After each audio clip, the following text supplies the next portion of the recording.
welcome back once again to Red Hot Talk. We have a couple of weeks of holiday. Not quite holiday. We had some personal things. If that's going. the word. A little bit of a break between ourselves and the screen and you guys. We do miss you, so we are happy to be back. I hope you guys are doing well, and wherever you are, whether it's evening, morning, or afternoon, and hopefully you're not skipping work or study to come and listen to us. And yeah, we're all productive. We're all productive stuff here, so yeah, that should be fine.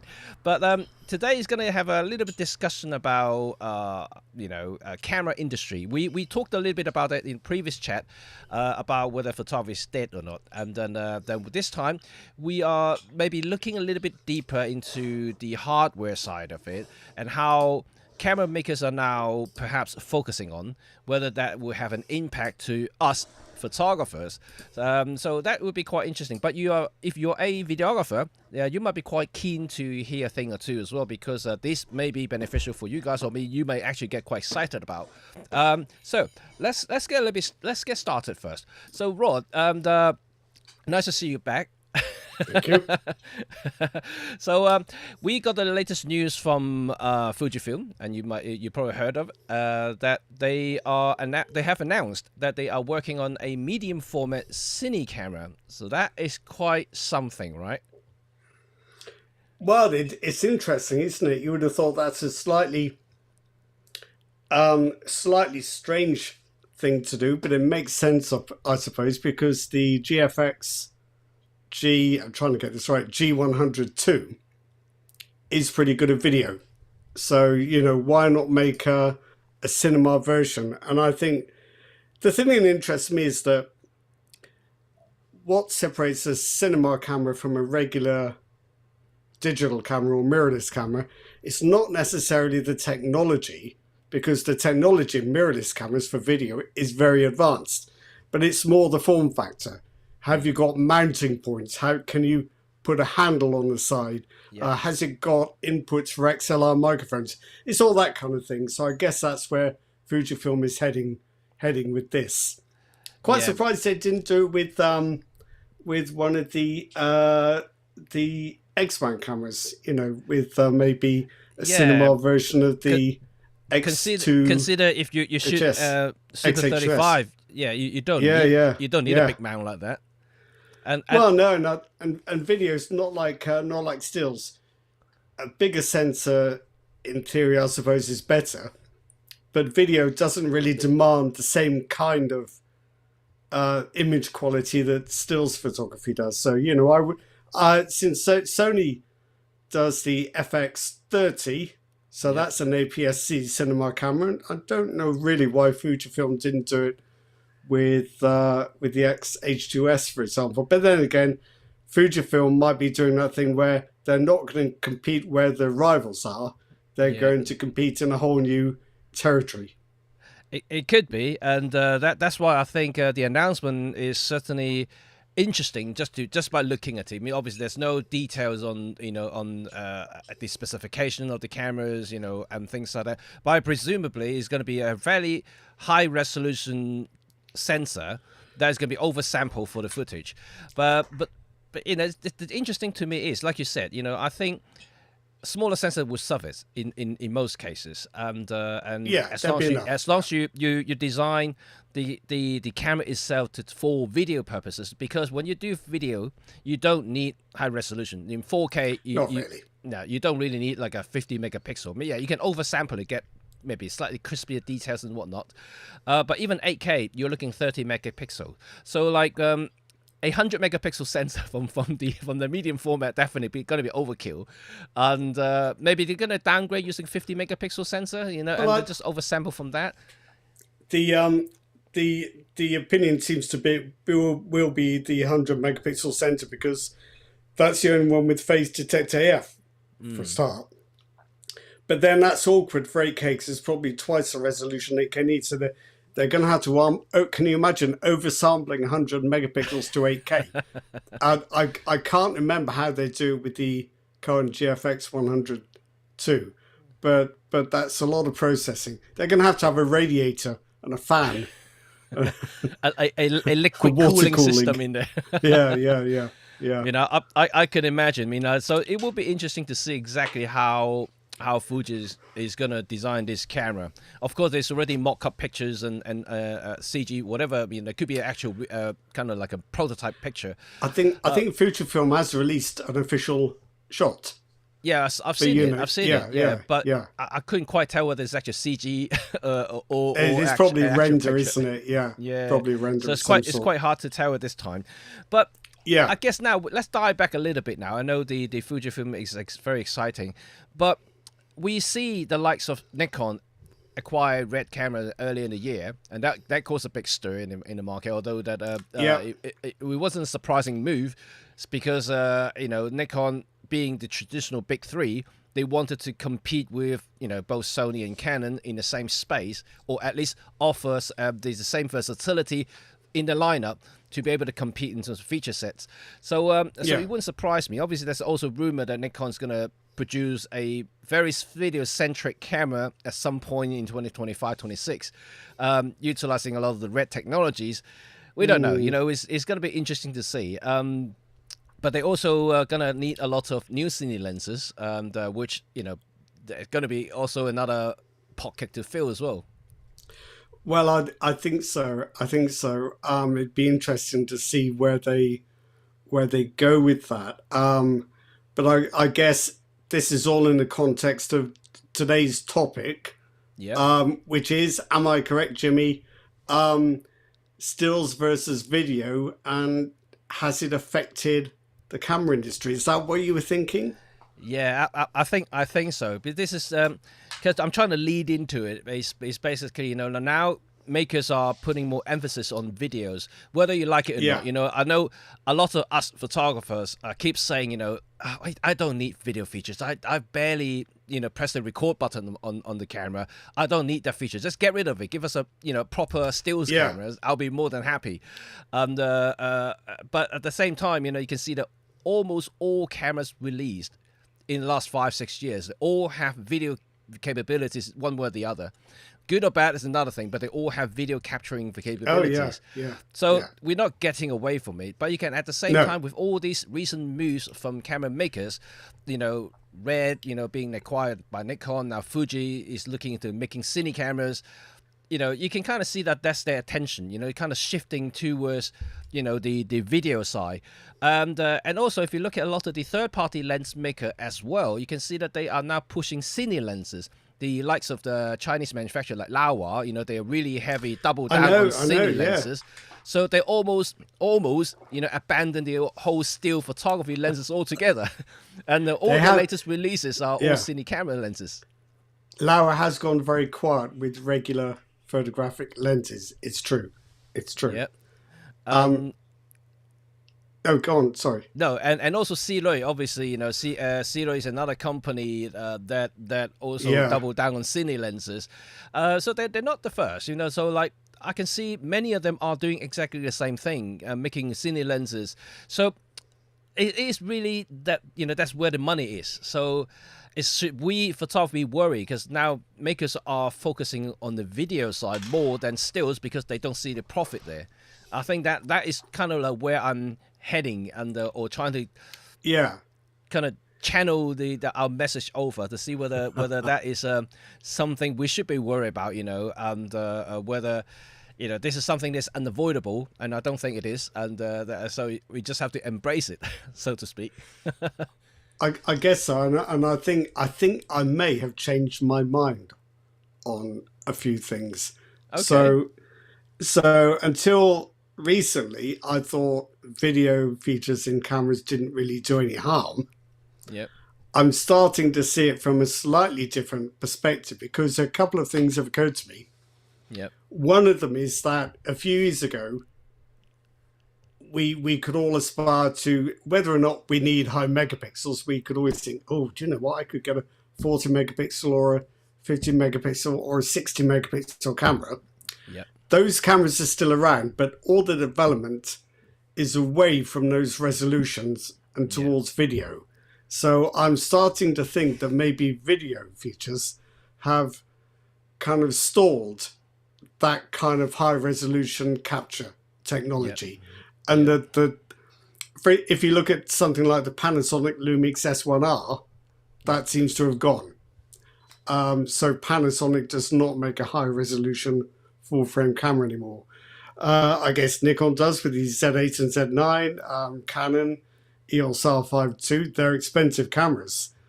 And it seems to me that this appetite for resolution in stills photography seems to be evaporating, really. And we're heading to a kind of a lower level around 24 megapixels or something like that. I mean, you've got Fujifilm doing a 40 megapixel APS-C sensor, but I don't know. I don't see that as indicating a general trend. No. Somehow. No. So I think in some ways the move towards video has kind of dialed down the ambitions for sensor resolution, because it's an embarrassment. Too much resolution is an embarrassment for video, because what do you do with all the data? There's too much data. You have to oversample it, which is a lot of processing power. You pixel bin it, and the results don't look very good. You crop it. Nobody likes cropping. So for camera makers who like making hybrid video cameras, 24 megapixels is just about right. 40 at a push if you want to do 8K, but is anyone shooting 8K anytime soon? I'm not sure. No. Not sure. So there's that. The other thing that occurred to me is that modern lenses, the autofocus and to a degree the optical properties and how they focus, the way the internal focus groups are designed, it's all designed for smooth, silent focusing for filming. I'm starting to think, well, maybe that's compromising what these lenses are like for stills photography. For stills, you don't need lenses to be quiet and smooth. You just need them to be fast. Yeah. So are we now buying lenses which aren't really optimized for stills photography in the way they used to be? No, and I think in many ways as well, you're quite right there. Let's maybe talk a little bit about the lenses as well, because in video, I mean, a lot of the video dedicated lenses or cine lenses, they have different properties when it comes to resolving powers. I mean, they don't necessarily need pixel perfect sharpness, unlike stills photography, because we are talking about moving pictures here. It's unlikely you'll see a scene that is still for like over 5 seconds. Most of the time, these are clips. That means that extreme sharpness when it comes to filming is not necessary. A lot of the time when they pull focus, majority of them, I'm telling you now, is actually done by hand. So they're not actually using autofocus at all. So there will be a degree of human errors when you do rack focus. And when you do that, sharpness really doesn't come into it as much as photography. So when it comes to design cine lenses, they really worry about rendering, they worry about focus breathing, they really worry about a lot of other things like flares, internal ghosting, all this stuff more than the sharpness itself. Of course, there are sharp lenses out there, but if you're looking for everything perfect, you are looking at a lens probably costs about 50 grand. So it's not something that is what we are used to as a photographer. Because photography lenses are very different beasts altogether, even though, they may look the same. They all have glass elements inside. They have a barrel. They can turn it. But they do behave very differently. They aim at a very different market. And hybrid lenses these days, I know Canon's making a lot of these so-called hybrid lenses now for both filmmakings and also stills. So they do have properties, but a lot of them are also artificially or digitally corrected in camera. The Sony lenses are very popular for it as well. A lot of the breathing is corrected in camera.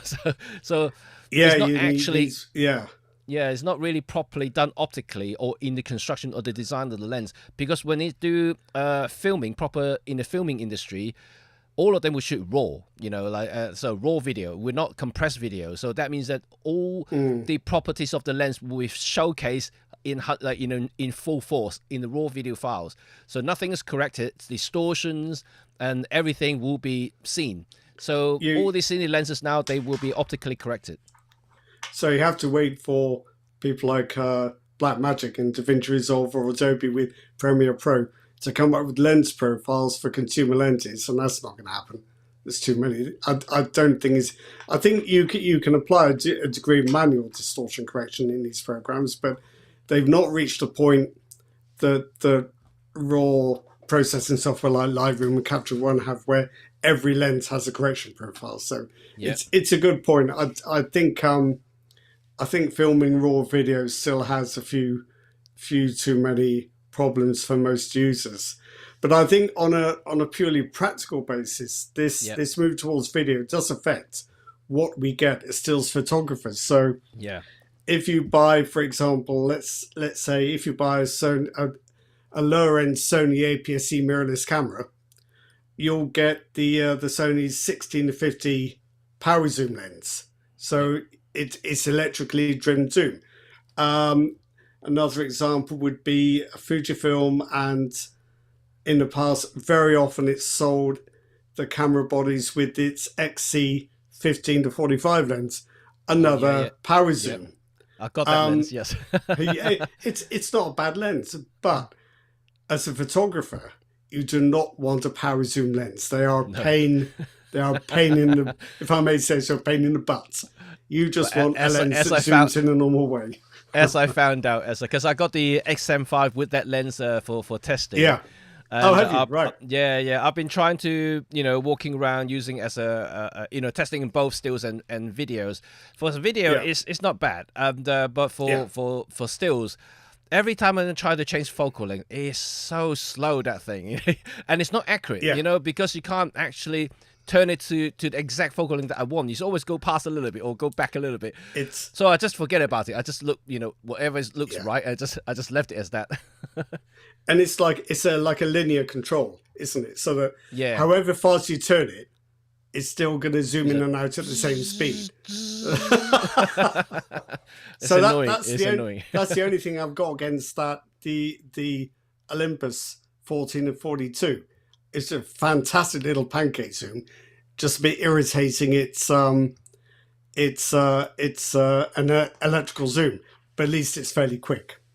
Yeah. Well, Olympus did have another electrical zoom that's discontinued, the longer version. Oh, of it, yeah. That the actually 14 to 150. No, 14 to. I've forgotten.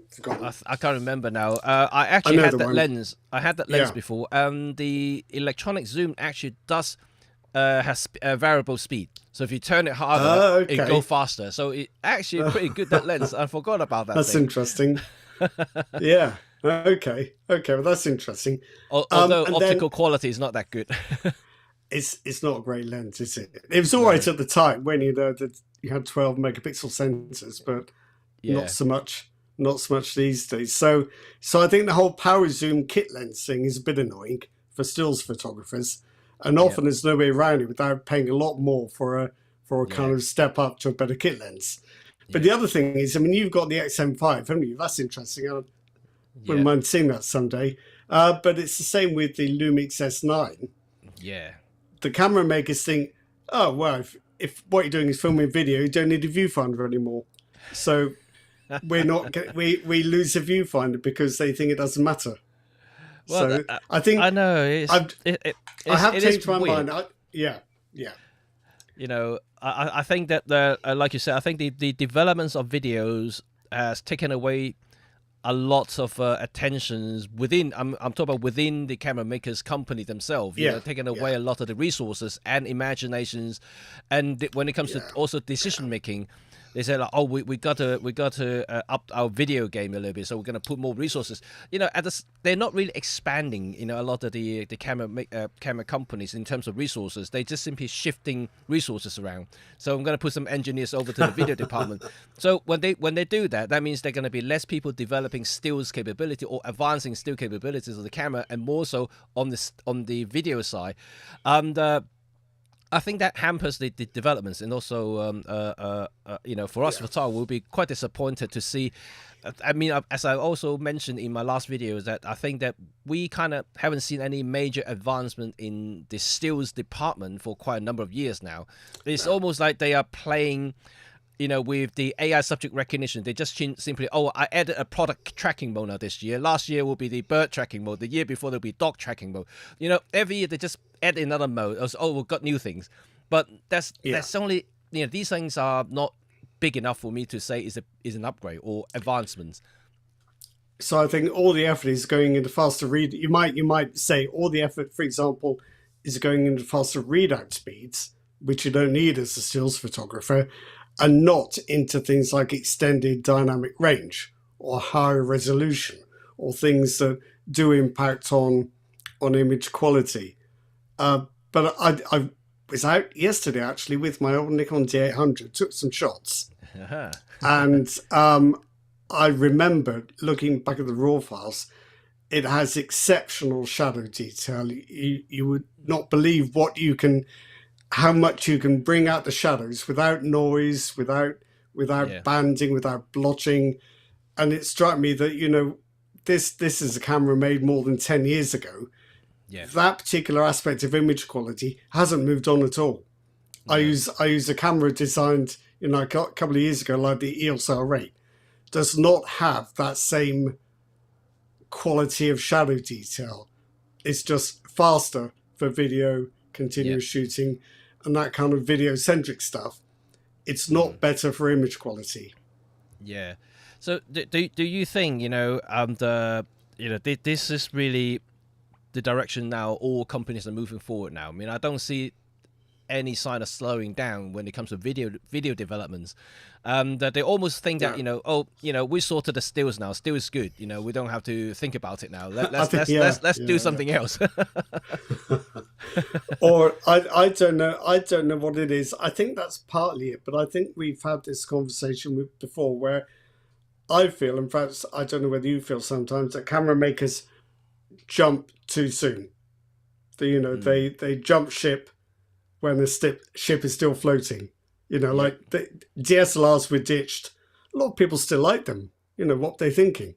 And I think with stills photography, I think they're in a rush to ditch stills photography in favor of hybrid content creation and video. And I think that they might be quite right in that that's where the audience lies. But that doesn't mean to say that people don't take pictures anymore. No. I think video is a way to capture the world in real time. That's fine. But I think where photography is different, you can stop the world so you have a proper look at it. You're kind of freezing a moment to examine it properly. I mean, it's a different experience. It's definitely very different. I mean, being a photographer, obviously, I always say a photograph is shot and capture being there for you to imagine once you look at it. You can submerge yourself into that photograph, imagine exactly what's going on there, what is the surrounding, what's the detail in there, what is going on. You start to imagine, which is kind of fun, if you look at the photograph. And a movie or a video is narrated, by the flow of images to get all stitched together to form a story. So you are looking at what's being directed to tell you. So it's very different to having a single frame to interpret. When you have a movie, for instance, you are basically just looking at it and you just absorb. I think what movies do is they shut out your imagination in some way, because you don't have the freedom to imagine anything because it's all presented to you in the way that the director intended. But have you had this experience where you've read a book and you think, I can't wait to the film, and you watch a film and you think, no, that's wrong, they've got that wrong, they didn't understand the book. The book is almost always better than the film because because it kind of triggers associations in you and lets you imagine what you're not being shown. It's kind of, it's less information, but it's more of a prompt for the imagination, I think. But no, absolutely. I mean, I think that every time when an Oscar say the best adaptation of a movie, it really, I think really depending on whoever read the book and translate that into a movie, and because everyone can read a book and they can imagine different things, and exactly what you just said there. Just like simple like a photograph. I mean, everyone when they see a photograph, they all have different feeling about it. They all have different imagination about it. Some will think, it's a great photograph, and another one said, nah. There's always going to be like that. And so movie in the same time, if you translate from a book into a movie, it's going to be really tough.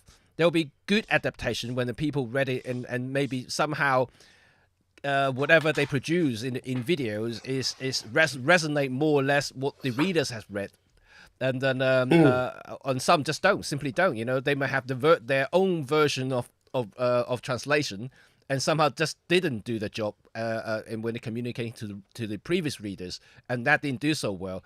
But it doesn't mean that it's wrong. It's just their interpretation. I think so, and I think as well the way you look at a still image versus a video, that itself is quite different. With a video, you've got no control over how long you look at it, because it goes at its own speed. You have to accept that. With a photograph, you can look at it for half a second, 5 seconds, or 50 seconds while you absorb and think about what's in it.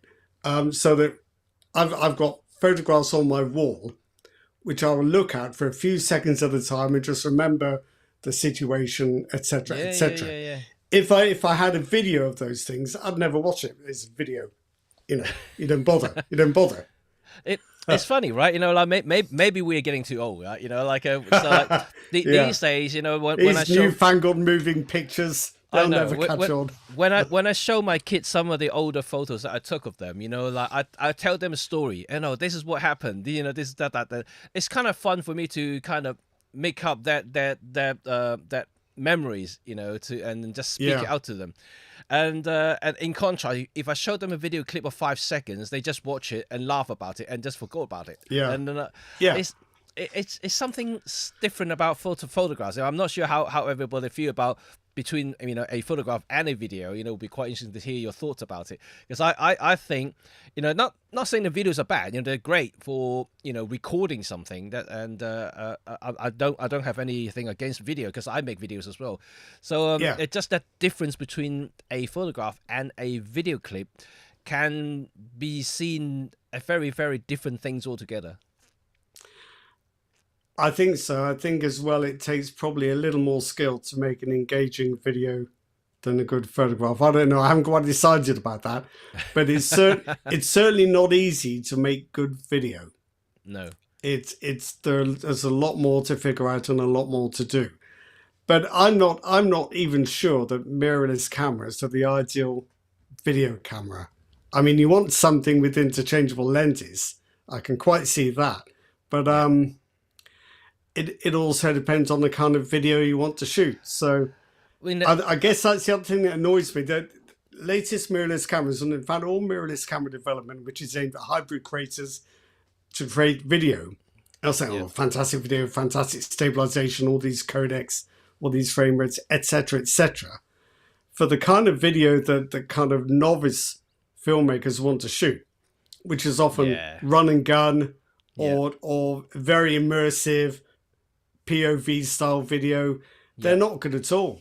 No, you want a different kind of camera. So it wouldn't be so bad if the cameras we use today, which are all being made to shoot video, were just a little bit better at doing video. Then perhaps we wouldn't feel quite so bad. Well, I know funny by saying that, though, you know, there are only a handful of camera makers on the market right now that aren't too interested in videos. Pentax, for instance, you know, they never really bother trying. and OM System, or previously Olympus, they're also very reluctant when it comes to the video department. And Ricoh is the same thing. You know, they really, just basically never even interested in video side. No. So there are some companies who are still kind of stills first, video second.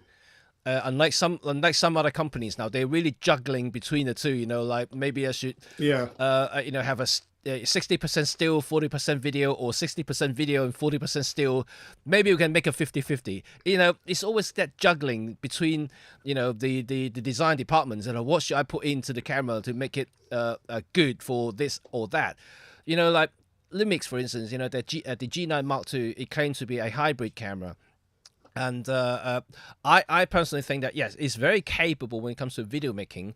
But at the same time, you know, the ergonomic it's just not quite right for a photographer. The things are missing. For a photographer. Yeah, for photography, Right, I think okay. things are Yeah. missing. The handling just not quite the same as before. You know, some of the more No, dedicated no, stills cameras. no. But at the same time, the video, it seems not quite there either. You know, like, okay, you've got the feature sets there, but then again, I personally, this is only a personal opinion, but I personally think the GH series, which is the larger brother, the GX6 and GX7, the handling, the body shape, works better as a video camera. So Okay. it's kind of, I think the G9 Mark II didn't quite hit either. It's always stuck in the middle. It's not saying it's not capable. It certainly is a very capable stills and a capable video. It's almost like a 50-50 thing that I just talked about. But then again, I don't think it's a master of either. You know, you can have much better stills camera for the money, or you can have much better stills video camera if you spend, you know, literally 50 quid more to get a GX7. So I think that's a bit of an issue for the G9 Mark II. It's an expensive camera. It's a lot of money to pay if you're a stills photographer who just wanted a bit more resolution. Yep. Because you're buying a lot of stuff like faster data readouts, better video capture capabilities, higher frame rates for burst modes that you didn't actually want. All you wanted was 25 megapixels, not 20. But it's all wrapped up in a much more expensive camera that has stuff you didn't necessarily want. Yeah. I mean, I personally think even the other camera makers are doing exactly the same thing. A lot of the cameras that are released in the last couple of years are in a similar boat. You know, I think this is the whole thing about today's discussion is, you know, whether cameras should actually properly thinking about making a line of cameras that is really heavy on stills, you know, like with minimal video features. I mean, it's fine. You can leave some there, you know, just shoot 4K, 30p, 50p, doesn't matter. But you don't have to have an extensive codecs and frame rate to choose from, you know. No. These are really, like you said, a lot of the running gun shooters, beginners, novice, would barely even duck into in trying to find exactly what they do. The majority of the time when they start thinking about, oh, if I shoot 100 frames per second and 422 and 10-bit and 10L, they're gonna but basically a 64 gig will only film about like 30 minutes. And also a lot of this stuff doesn't make any sense unless you're going to do some fairly heavy grading later.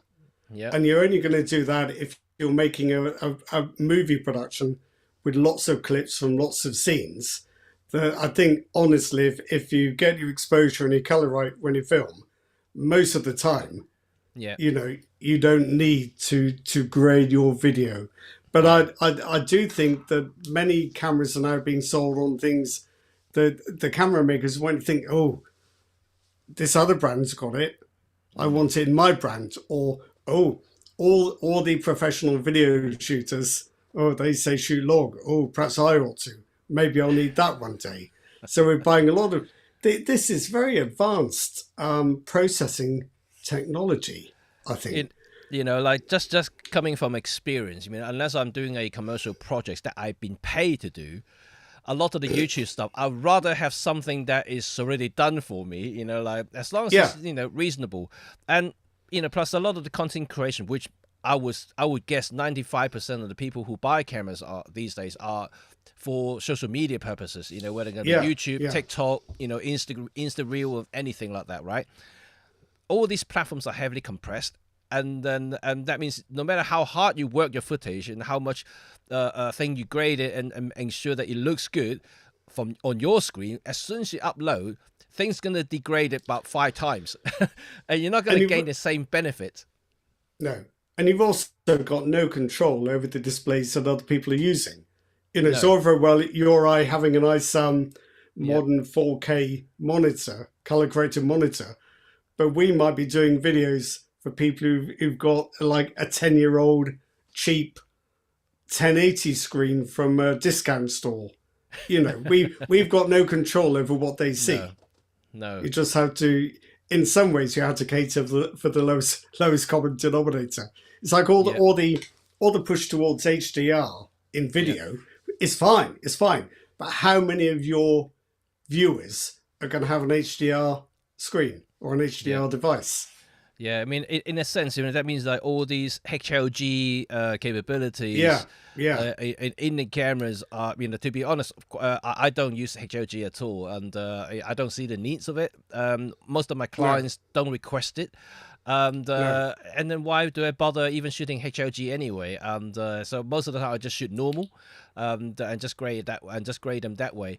I know there are some benefits on actually recording HLG, but like I said, right at the beginning there, I would rather have everything done for me already, and to shorten my workflow as much as I can, and for social media purposes. For all my YouTube videos, I don't want to spend hours and hours on grading them. It's not a no, commercial project. I don't get paid high enough to be able to do that sort of no, content. no, It's not. To put it that way, it's a low budget production. It's not going to be a high budget production. It's not going to be having 10,000 per episode. It's not going to be like that. It's just simply not worthwhile spending your time no. to make that footage look like high end, because it's not really a high end content, if you know what I mean. I mean, when you do this kind of thing for a living, you have Yeah, to match the work you put into it to the reward you get out of it. So yeah, it's silly to spend all that time on work that doesn't need to be of that kind of standard. yeah, I guess though the thing that's on my mind is just about all mirrorless cameras are now 24 megapixels, which is fine. yeah, But let's say some of us remember the the good old days when you had 36, 42, 50 megapixel cameras. You still do, but they're quite expensive. yeah, Are we not getting those because they are problematic for video? I have suspicion that is happening.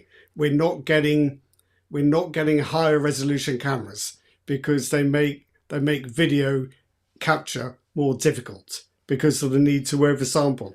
So a 24 megapixel sensor, that's perfect for hybrid cameras and because you can shoot open gate 6K, yeah, only a bit of oversampling needed for 4K. It's perfect. Is yeah. it what we choose for a stills camera? I'm not sure it is. Yeah, I mean, I certainly think so. The restriction in resolutions a lot to do with the readout speed, because in video, one thing you Yeah, don't want to see is rolling shutter and things like that. yeah, yeah, So the lower the megapixels, they usually translate into faster readout, simply because there are less lines to scan. So yeah, it basically looks a lot faster than it is, even though it may be the same speed as a high resolution camera, just because in a high resolution camera there are more lines and more pixels to scan in every single frame. yeah. It Exactly. translates Yeah, into a much slower speed, perceived slower speed, not necessarily slower, but then because it's got more things to do. And also, like you said, also there is that the high resolution also can consume more energy and generate more heat when it comes to processing. So that means that it's going to get lower battery life, and also your camera may get to overheating issues when you have a high resolution camera in video. Not so much about stills, but in video certainly does have a big impact on the battery life and also heating issues. and for a long time I used the Sony A7R2, which could capture 4K video, but Yep. only in a cropped Super 35 mode, because 42 million pixels was just too much to downsample to 4K on the fly for that camera at that time. I think it probably still is, Yep. because that's what takes the effort, getting that level of resolution down to a video resolution. Yeah. So it's made things very complicated for all camera makers, and particularly for Sony, because all along the line, if you choose the Sony camera, I think they've been at the forefront with 4K and video capture, Yep. but there are still so many concessions so that you can have this resolution at this frame rate, but if you want this frame rate, you have to go down to Super 35. That kind of thing. It's complicated. It makes things very complicated. Yeah. Yeah. If it's so I think Sony's led the revolution, if you like, but it's not been without compromises with Sony No. cameras. And like even though I shoot videos for money and I mean professionally, That's why I still kind of think that, in my eyes, Michael Four Thirds, at least from the Lumix GX range, is really perfect for that sort of purposes, because no matter what frame rate you choose, what codec you choose, there's no crop issues anyway. It's going to be full 4K, full frame, entire sensor size, and if you want to shoot open gate and everything, there's no penalties in any way. Whatever form and factors you want to choose to shoot, and it's going to be okay. But like you said, some of the full frame cameras I have, when I shoot, when I want to use a faster frame rate on 4K, it's going to be a 1.5 times crop. And then even the Fuji X-M5, it also has crops. And then it's a little bit annoying when you have to constantly have to battle with focal length changes just because you change the mode or change the frame rate. Oh, that's it. Imagine you're shooting an event, you've got your filming perfectly, you've got a perfect position, perfect angle of view, and then you think, oh gosh, I think this bit needs to be at 60 frames a second, and then everything's broken basically because you've got a narrower angle of view. But so I think all the hybrid cameras we're being encouraged to buy, they're not perfect, There are compromises, so as long as you can. Yeah, there are. That's fine. I think what people may get us the wrong way. By what we're trying to say is that they are still great cameras, but if you are planning to do a lot of videoing, I would still suggest maybe getting something like the GX7 or something equivalent. Basically, it's a dedicated video camera that has still capabilities. And if you want stills, you get a more still-focused camera rather than something in between. Hybrid cameras are great, I'm not saying they're bad, but a lot of the time there will be some compromises if you are more heavy on one side than the other. And how many of us are truly hybrid? I know that we're all saying hybrid these days. How many of us are really like 50% stills and 50% video? That would be a good question to ask everybody. How many of you do 50% this and 50% that? I don't think any of us are. We always have a focus, right? Yeah. And Chuck L asked the question, are professional photographers trying to juggle photo and video for their clients? Absolutely, for sure, all the time now. Yeah. But I think most photographers get around this by having two shooters basically. And having two sets of kit for the two jobs. Yeah. So you might have somebody doing stills of the ceremony while somebody else has the video camera for the confetti walk and that kind of thing. Yeah. So I think most professional teams would split it up, have the right gear for the right job at the right time, and not just trying to use one camera, swapping lenses, swapping modes, trying to change settings between one shot and the next. It just drive you mad. Absolutely. I think that if you give an example, a true example, that my clients sometimes requested me or asked me if I can do both. I simply would tell them, even though I am capable of doing both and I'm proficient of doing stills and videos, I will always ask them, I won't do a good job if I do both. Yeah. Do you want me to do stills or do you want me to do video? I'll only choose one. I won't do both. Because I often see a lot of, let's say, wedding photographers, they try to do both, and the end result is that they got distracted. Because filming is very different to taking stills. You can do storytelling in stills, but storytelling in videos is vastly different compared to storytelling in stills. And it's not just about photographing or taking clips of the details, but you have to have the flow, the sequences that actually make sense when you look at it visually. Very different in looking at stills and put them onto wedding albums. Very, very different things altogether. So if you try to mix the both together, thinking that, if I compose my shot like a still photograph or a close-up of the ring with the wedding rings, and I just basically record it for 5 seconds, you think that's a clip. I don't think that's a clip. You need a little bit of movement, the racking a little bit of focus to kind of create a visual interest. Not so much about having that 5-second recording and that's a clip. It doesn't work like that. So it's very, very time consuming to do video. So that's why you need, if you want to have both in your wedding, you better hire two professionals, one in stills and one in video, and as simple as that.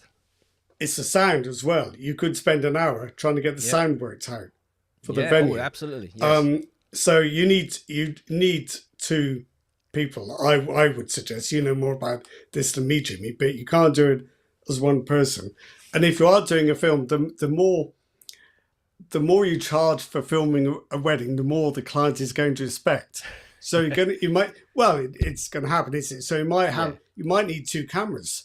You might need a wide camera for the ceremony and another camera running for a close up of the bride and groom, during their vows or whatever. So video and stills aren't that interchangeable. If your client wants video, then you're kind of raising the level somewhat in terms of effort. Yeah. So I think there are people who try to do both, but I couldn't. I don't think professionally it works, and that is why I always have a big I wouldn't say objection, but a lot of I always hold back a lot when camera makers are saying that, I got the latest hybrid camera come out, because I know for a fact that these sort of hybrid cameras are either used for stills or in video. I'll never kind of do both at the same time. It's going to be a weird thing, because all the other cameras that I have, like GX7, the Nikon ZF, and all the other things that are in my possession right now, all of them have stills and video capabilities. One will be better than the other, depending on what sort of thing you want to do. But if I want to have to do what I'm doing right now, shooting a bit of YouTubes, and then do stills as a profession, all my cameras can do the same job, but if you say, I want to make a movie, well, there's only a couple of cameras I can use. So it's as simple as that. So hybrid, it just doesn't quite reach to that serious filmmaking spectrum. And then so I just think that means I think there's the hybrid camera categories, it shouldn't be there, because most of the cameras nowadays are fully capable of doing exactly what most content creators need. I think so. It's to my mind, the idea that they're two very different ways of shooting is the key thing. I suppose if you're selling a camera to an influencer who wants to go traveling and film stuff and shoot stuff, that's all right, because they can control the pace a little and they can do one and then the other. If you're filming or photographing an event, you don't have any control over the pace, so it's not so easy. But as well, even if you're using the same camera for stills and video, the settings will be different. Your shutter speeds will be different. You're probably going to be using a different lens. You might want to have your ND filter. So you can't suddenly say, "Oh, wait a minute, I need to shoot some stills." Get the filter off, get the shutter speeds changed, etc. There's no time for that. So what you then end up being drawn to is you have two cameras. Yeah. One set up for video and one set up for stills. And when you get to that point, you're going to start thinking, well, why don't I just get a video camera that's actually good at video and get a stills camera that's good at stills? Why do hybrid cameras even exist? So,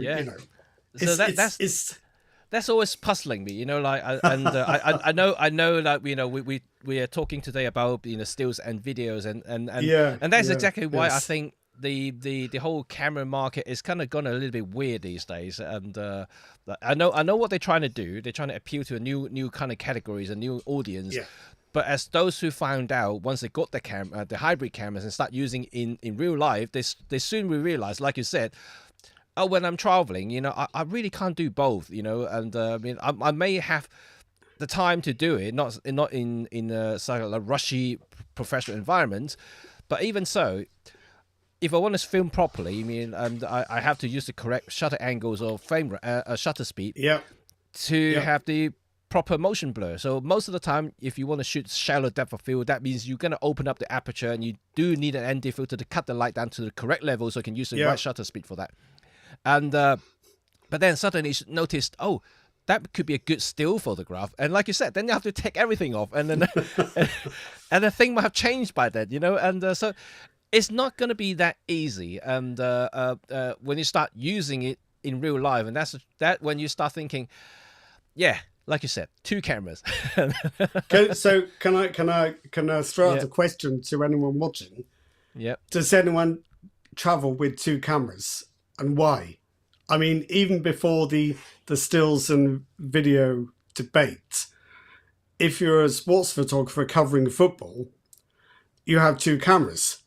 one with probably a 72-200 on for when the ball comes to your end and all the action is in the goal mouth at your end, and maybe a 400 or a 600 for when the ball goes to the other end, because you can't run up the pitch taking photographs. So you haven't got time to change lenses. So they have two cameras, and it's not so very different. So John Young is saying he uses two cameras, one with the wide angle lens and the other with the medium long lens. It's a lot simpler to put one camera down and pick another one up, even than changing a lens. So I'm a two camera person. Yeah, well, to be honest, I mean, like two, even three cameras is not uncommon if you are very enthusiastic about photography, even in the old days, because very often you'll find that some photographer will carry different film speed in different bodies, and also maybe one in black and white, one in color negatives, and so they just swap around as and when they feel like it.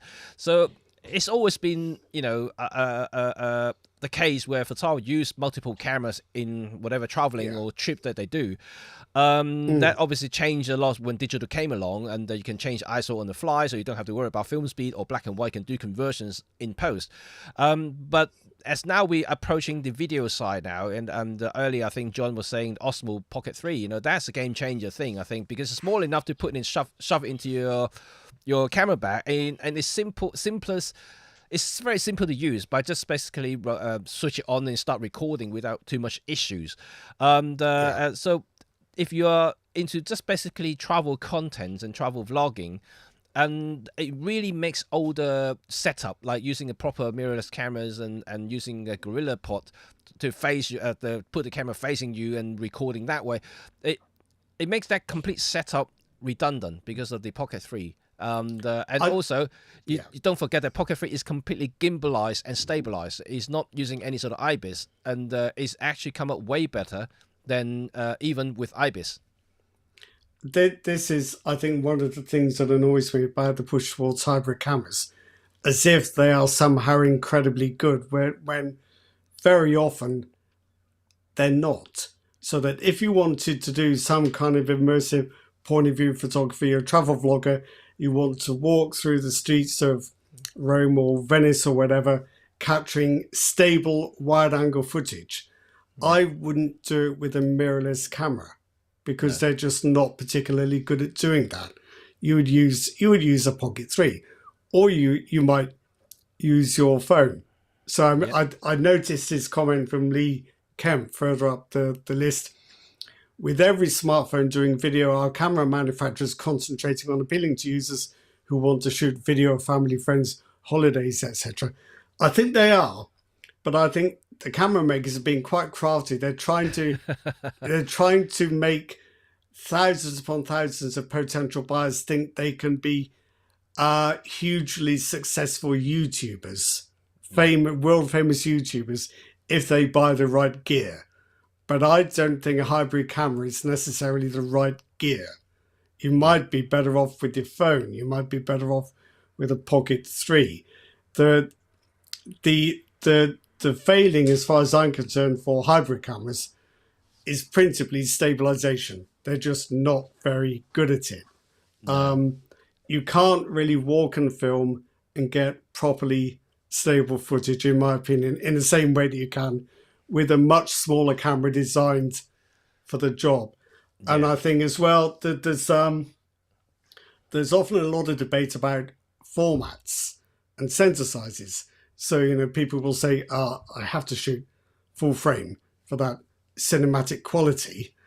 And they might say, and the Canon XYZ or the Sony XYZ has 7 stops of IBIS. It's up to. It might be 7, it might be 1.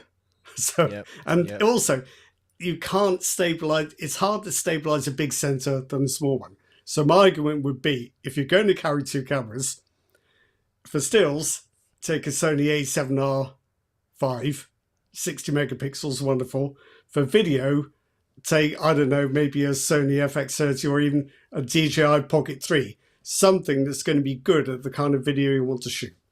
Because it might not be a hybrid camera, No. that's good for that. I, So I think that's a thing, right? You know, with the arrival of gadgets like DJI's Pocket 3, you know, I'm pretty sure others are going to catch up at some point. And I just simply think, you know, it would really well, basically make the camera maker think twice about hybrid cameras developments, because you know, it just doesn't make sense. You know, in reality, most people, as sooner or later, are going to find out once they buy those hybrid cameras and start using it, and then they realize, yeah, it's not quite feasible. You know, it's not quite what I want to achieve. And when I want to film both videos and also shoot stills, when I'm traveling, it doesn't quite work. You know, it's not the same thing. And you might as well, you know, just get something properly in videos and another one just good for stills. You know, like, it doesn't need to be expensive. Well, no, I think as well it makes a certain sense to choose two cameras that can use the same lenses, because you don't want to carry two sets of lenses. But if let's say you're a Sony shooter, if you want to shoot stills, I'd say use I don't know how old they are, 12-year-old Sony A6000. Yep. Very good stills camera. And at the same time, take along something like a Sony ZV-E10 Mark II, which is good for video, but not very nice for stills.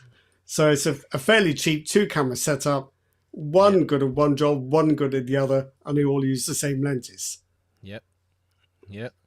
That would be interesting to see how camera makers are going to think about.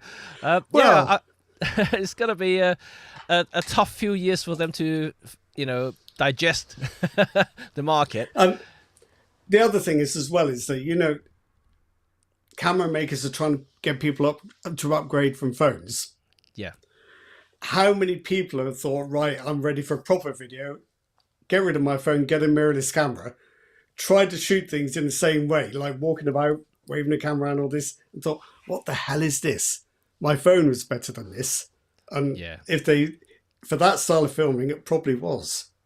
So it'd be irritating if all our stills photography development are stalled, just to get also, cameras that aren't very good at this stuff. I think you brought up a very good point there. I think it's very interesting because smartphone users are very used to. Let's forget about connectivities and shareability. You know, of what smartphones are great for. But let's look at the ease of use from a smartphone's point of view. You know, for stills and videos, it's a simple button. You just press it and it does it, right? Everything sorts it out for you. Okay, we forget about shutter angles, all this technical stuff. But smartphone users are very much accustomed to the very simple setup from a smartphone. It's a very simple shutter button, you know, a virtual on the screen or dedicated button set on the side of the phone. It's a one-button job. But camera makers think that, you know, if these people upgrading to a proper camera, they will learn to use the rest of the 20 buttons on the cameras and also go through 30 layers of submenus. You know, they're not going to do that. They just want a simple record button, as simple as that. I think so as well. And I think that I think before we worry about things like shutter angles and motion capture and motion blur, most people just want their video to be stable. So if you said to a beginner, if the first thing you're going to show a beginner is how to get stable footage, and then you might worry about shutter angles and log modes and all the rest. And I just think that phones and kind of things like the Pocket 3 or GoPros, they're just much better at producing stable, good quality video in the hands of novices. Yeah, much better at that job than mirrorless cameras are or hybrid cameras. Yeah, absolutely. I mean, with the likes of Insta360, you know, now they employ, because in a lot of the 360 cameras, they just you can't put ND filters on. That means the shutter angle is always wrong. But they do use an AI technologies within the software, so you can fill the gaps in between, so make the footage look a little bit like smoother. Yeah. So like Yeah. these are things that smaller sensor company or tech companies are doing to their video cameras now. So like smartphone is going to be there. You know, there's obviously Apple iPhones already have cinematic mode, and it hasn't got quite to the filling frame bit yet. And but I'm pretty sure that is going to come at some point. So that means you don't really need to have ND filters anymore to make it look more realistic, or at least look cinematic. But that's something that bigger cameras and proper cameras still can't do. So you still have to use the proper setup, you know, rig it up, you know, and using ND filters and whatnot, you know, to be able to create that sort of look that you're going for. But smartphone, because it's all very AI and software driven, they are less relying on the actual hardware, you know, because there's so much you can do with the tiny sensors like that. You know, it's all about AI these days. I think you only got to look at the HDR capture of a phone as well to think how far behind are hybrid cameras, because the only way to get something there isn't really an HDR mode on any hybrid camera. I don't know whether you count HLG, because I need special hardware. But your phone, you go taking filming with your phone or taking pictures. Yep. You can see the clouds in the sky as well as the buildings in the foreground. It's evened up. It's the inbuilt HDR gives you results you just can't get out of the box with a mirrorless hybrid camera. So I think phones and smaller sensor video cameras have lots of advantages that kind of undermine the argument for hybrid cameras. Yeah, so that is going to be interesting, and I don't know how you guys feel about video features in cameras, and whether any of you do shoot videos. I would like to hear your thoughts about, you know, what we just talked about, because you know, we had our views about hybrid cameras or cameras with video features, and I do personally think that you know, there should be a defined line between the two, and hybrid cameras to me doesn't make sense. That's me personally. I think that I'd rather have a very capable video cameras and a very capable stills cameras. And it doesn't. I mean, you can have features, you know, like I said, you know, stills camera have video features, but I would like majority of the focus will be on stills capabilities. You can enhance it, you know, like OM System has done in the past, not so much in recently, but like some of the computational photography features are very handy. You know, live capture, live NDs are brilliant features. The Starry Sky AF, all these are really cool stuff. I think they could do more if they focus and maybe put more resources on it. I'm not just about OM systems, so other manufacturers can do similar things. But why aren't they? Because I think a lot of them are now thinking, photography is done. You know, like we need to move on to the video. Photography is done. Yeah, but that's a weird thing to think about, you know, because there are so many photographers out there who still want to explore the possibility of what you can do with digital photography, and I don't think it's the end yet. You know, like we're not just talking about resolutions or dynamic range. We talk about actual computational stuff that they haven't explored yet, and I really hope that, you know, more companies are going to jump on board and start thinking about what they can do computationally with the stills capabilities that cameras offer these days. You know, and OM System is done. Well, Olympus has done a great job in the past, and I really hope that they continue with OM System to develop more computational stuff. And I would like to see other manufacturers to start thinking of the same way. And let's add some computational stuff to it to make it a really cool kind of still photography tool for you to create something fun. You know, just thinking about the live ND or the live bulb. And it's really cool stuff that you can do, light painting. You know, the live ND is certainly really cool for do slow motions or whatnot. Combining with ND filters, you can actually get some crazy stuff. I'm telling you, it's really fun thing to do. So yeah, it's interesting to see whether any of them will think like that at some point. I would like to see more. I can never remember the difference between there are two long exposure modes, aren't there? There's the live bulb and the live composite. If only everybody did the live bulb mode. So for those who don't know, if you like doing long exposures at night, it's often quite difficult to work out what the exposure should be, because you've got lots of lights that are going to influence exposure. You don't know how the colors are going to change as you expose more and more and more. So with the light bulb mode, you put your camera on the tripod, yeah, start it, and watch. And you look and you think, that's fine. And you stop the exposure. It's remarkable. But it's not difficult to do, but apparently it's difficult for everyone else. But it's so useful for nighttime photography. It is. I mean, that's why a lot of light painters and people are still really using Olympus and Ohm system cameras, because that very features really makes it a breeze. You know, when it comes to light painting at nighttime, you know, it just put the camera on the tripod stationary, take the exposures that you want for the dark scene, and you start painting it, and just cool. You know, you just watch the whole thing built up in front of you on the screen. In front of you. You don't have to wait to see what happens. You can see it. No, happen. There's no more guesswork, right? You know, that is the brilliance of it. And things like that. I think people should really go back to. You know, that's what makes some of the photography fun. You know, and many of them has forgotten about how fun these things are actually. Just experimenting with stuff. I think that some of the more creative techniques you can apply, like long exposures, or zone focusing, or shallow depth of field, they require a kind of knowledge and camera controls that we're losing in modern cameras. We're losing that knowledge, and we're losing, those controls. But I wonder if camera makers are now driving people away from new cameras, because, you know, if you're a photography student, or a beginner, or you're a bit hard up, you're trying to do this without spending a fortune, aren't we all? Then you're going to look at the used camera market, and you might look at something like MPB and say, well, look, I can buy a Nikon DSLR or a Canon DSLR from 10 or 12 years ago for half the cost of a basic hybrid camera. I'll just buy the used one.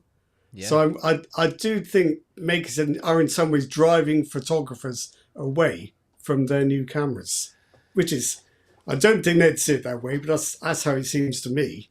Yeah, and just when you talk about, you know, prices, and I think so as well. And as much as they want to push smartphone users to upgrade to, you know, newer cameras, but then they think about the cost involved in getting those cameras and kits. You know, I know smartphones are quite expensive these days as well, but then again you think about, you've got one anyway. Yeah, you go on anyway, and also and also, you know, most people would rather probably spend more on the latest smartphone than getting, you know, a proper camera. I mean, that's how I see it. You know, if they have let's say a couple of grand to spare, I'd rather spend, you know, 1,200 quid to get the latest Samsung or iPhone. You know, just get the latest phone, because I know I'm going to use it more than a camera. You know, I'm talking about casual users, and it does pretty good on videos, does pretty good in stills. Not necessarily the same level as a proper camera, but it's enough. You know, talk about enough for their use. To force them to upgrade, these new cameras has to have something to offer that is totally different to the smartphones, and better. I think to me that there's a key difference. If you want to get somebody interested in video, or they're a novice or just starting out, if you give them a hybrid camera to try, they'll say, "Oh, this is hard." Yep. If you give them a phone or an Insta360 or a GoPro or a DJI Pocket 3, they'll say, "Oh, that was easy." That to me is the difference. That's one button. Like I said, just one button. It's stable, clear, and the other thing is, you're looking at it on the device you're probably going to use to consume it. Yep. Whereas on a hybrid camera, you just got a screen that big. Yep. On your phone, screens that big, or wherever it would be. So it's a different experience. So I think hybrid cameras need to be better to convince me that it is worth the sacrifice in a way. And don't forget, you know, those enthusiastic videographers, you know, they bought some of these cameras thinking that, you know, they can get really cool stuff by shooting log Yeah. and Yeah. whatever, Yeah. things like that. And all those footage you capture, you can't use them instantly. You still have to edit them, grade Yeah. them, before you can even Yeah. share it. And it's in a smartphone in many ways is way more convenience when it comes to that, and not just about easy, but also convenience, because everything's baked in already. I know you can shoot RAW these days, but then at the same time, majority of the footage come off from the phone is more or less 60-70% is there, and if you are really going to consume it through a smartphone anyway, I don't think the difference is going to be that huge. You can get some believable result as well once you know your lights and things like that. I think as well, most of these smaller devices come with apps with AI scene recognition features. I'm going for this. I can't think what it's called, but they will find your best clips and stitch them into a finished movie that you can show people without being embarrassed about. So you might, I haven't used the Insta360 one, but I know of it. But I think GoPro has something similar. Right. Not sure about my phone, but you just go around, take a whole bunch of clips, hand them over to the app, and they'll just make you a movie based on what the app thinks is a good scene, just the right length. Put some music in, maybe some nice transitions. It might all be a bit cheesy, but it does all the editing work. That's the other barrier for video. The editing is hard work. And the thing is, they are only going to get better. That's another I think so, thing. yeah. And the speed, the speed when it comes to development in smartphone is almost twice, if not three times the speed as camera development. And we are still, coming from a photographer's point of view or camera lover's point of view, the developments of cameras is relatively slow compared to smartphone advancement. It is. And camera makers are really conservative, I think. Yep. Do you think they need to be, a little bit more brave? Well, if you, let's say you had, I'm trying to think of an example. Let's say you had a good camera for stills photography, but you could just press a button and get really simple, high quality video. That would be nice, without any of the complexity. But hardware cameras aren't as technically advanced in many ways as phones and GoPros and Pocket 3s. They don't have this real-time HDR brightness control, for example. No. They don't have the same kind of stabilization. So I'm not sure hybrid cameras will ever be quite as good as those devices for just easy video. But I do think phones have made people think video is easy.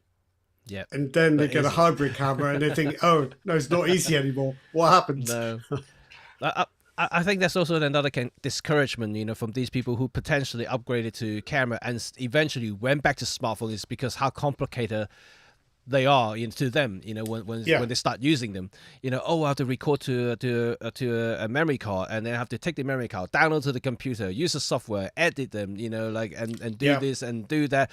Then I have to export it before I can even share it. If I want to show people on the phone, then I have to download it to the phone and then can show people about it, or upload to the cloud and then re-download or stream it through the cloud drive or something. It's very complicated. It's messy. It's messy. Smartphone is there. You record it in a phone, WhatsApp it, iMessage it, whatever. It's out. Just there, 2 seconds, you're done. But then I suppose if you were cynical, you could say that every layer of complexity introduced by hybrid cameras is another opportunity for somebody to sell stuff. Yes, of course. Buy a gimbal. But it's not very stable. Buy a gimbal. Yeah. You definitely need an ND filter. You definitely need ND filters. Yeah, get a few different lenses, different filter thread. Get a whole bunch of them. Yeah. You're gonna need faster memory cards. Yeah. I think somebody earlier on asked about memory card. Yeah, and I don't know what the specs are on the M1 Mark II for video capture. I don't know whether it needs a V90 card or not. Right. If I put it simply, I would always go for the fastest card you can get. There are two reasons. Right, okay. There are one very specific reason for that. Is that even though the cameras may not support, let's say, UHS-2 or faster recording speed. Yeah. And it doesn't really matter because most of the high-end memory cards are backward compatible with older standards. So if you got a UHS-2 card, it will work in a UHS-1. If you got an SDHC, it will work as SD as well, because all these technologies are backward compatible. But the main benefit of having a fastest card is that when it comes to downloading your footage or your photographs to your computer, the time saving is significant. If your card is big, let's say 32 or 64 gig, if you fill the whole card up, you compare the speed between the UHS-2 and the UHS-1 by copying the files to your computer is almost a third, and when using that's interesting. So it's way faster when you do that. And so I would always recommend people do that just to save yourself a lot of time, especially when let's say if you're traveling, if you want to just download the photograph for backup purposes, it would not waste you a lot of time if you got the faster card. Even though they'd be more expensive, but they tend to be more reliable as well, some of the UHS-2 one. And also try to get a rugged one as well. And I know they're, again, slightly more expensive, but they got less moving parts. And also, when I say moving part, a lot of the SD card has that lock button on the side or lock slider on the side. Yeah, I've broken a few of those. Yeah, exactly. So those are actually redundant. I don't know how many of you actually lock the card anymore. No, nobody does. Nobody does. So all the rugged cards from Sony and Manfrotto, I think they do rugged cards. And actually Manfrotto does because I do use them. And they remove that lock slider. So like there's no moving parts in the memory cards, and also completely sealed off, so any moisture can't get into the card at all. So you are pretty much safe with those cards, and they also have slightly thicker plastic as well. So right. So generally they are better and more reliable in that sense, and so they're moisture resistance, they're magnet resistance, and they are pretty good. They are costly, but don't forget that you are putting your precious photos and videos into that memory card. So getting a good one is almost getting a good lens. So you need something reliable and make sure that they won't lose your data. That's bad news, Jimmy. Pay more. Pay more. Don't bill us. Pay more. That's not what we wanted to hear. but it's true. It's true. And since we're talking about memory cards, I don't mourn the old compact flash format. Because a number of times I shoved one of those in a hurry and bent a pin and wrecked the card. Lucky not to wreck the camera or my card reader. Horrible, horrible. Thank goodness they're gone. That's only my opinion. Well, I know you sidetrack a little bit, like just while we're talking about accessories like memory cards. How many of you guys use filters, UV filters or protection filters for your lens? And I also would advise people get a good filters. If you're spending thousands, or if not or whatever, like price on the lens, you want something that at least is as good to put in front of your lens. So don't go for the really cheap ones. Trying to get something good. Whether it's going to be better coatings, or just better transmission index, because these do have, don't come in handy when you're looking at the extreme performances of your lenses. When you're shooting wide open, for instance, even though they may look all the same, they're all just UV, and but the glass itself does make a little bit of a difference when it comes to pushing to that sort of optical limits. And they're not necessarily glass. No. I think there's organic glass filters and there are acrylic filters which do the same job, but I think you're going to lose a little resolution. I went on a thing organised by Benra when they were trying to launch some high-end shot glass filters. They set up this high-powered microscope to look at a target through two different types of filter. And the difference in resolution between what you could see through the glass and what you could see through the plastic was quite striking. And believe me or not, in some cases, some of these cheaper filters actually affect AF performances depending on the light angle, because the light reflects from the actual front elements of the lens and back to the filters and creating some sort of ghosting, and then basically the AF system get confused. So it will affect the AF performance to certain extents. It may not happen all the time. It really specific scenarios, but it does sometimes create some problems if you're not careful. So that's why I always kind of, if I use filters, which I rarely use, but if I do, I tend to get the better ones. I mean, some of the more exotic lenses that I have, I tend to use filters because they are either rare or very delicate, and I'll use a filter just to protect the front elements. In most cases, I don't use them, but some of those slightly more expensive lenses, I will use them. I think that Chuck also said that they just use a lens hood. That's most of the time I use just a lens hood. that's more than enough. That's bad news if you shoot Canon, because they cost extra. Oh dear. Yeah, afraid so. They're quite dear. But yeah, I've love-hate relationship with lens hoods, because you know how you take them off and clip them backwards on the lens to get them out of the way when you're carrying them around. I think half my life is spent getting them off and putting them back on the right way and thinking, what the hell with it? Why am I even doing this? So I'm not sure. I think lens hoods as well, I think they're slightly misunderstood. Yep. People think if you put a lens hood on, it stops ghosting from shooting into the light. It won't. It will only stop light just outside the frame getting onto the front element. If the sun is in the frame, it won't make the slightest difference. No. So they're good for keeping the rain off. I'm not sure how effective they are at flare. They are good for protecting the lens. Yes. It's just not so good if you're shooting with a really wide lens, because they're only about that thick. So that's not going to do much. But and even some of the lenses like the Olympus 7-14 has the bulging front elements. I mean, the lens hood does You can't nothing. do it. You can't do it. Yeah. Yeah. Well, Lee said that lens hood, they use lens hood, but no use when you use a VND filters. That's true. Say that again. Sorry. When you use a variable ND filters, like a lens hood actually becomes an obstruction. Yeah, and I'm in two minds about variable ND filters. I think they're fine for video because you can use them to go from light to shade and keep the exposure the same without having to change the RS or the shutter speed.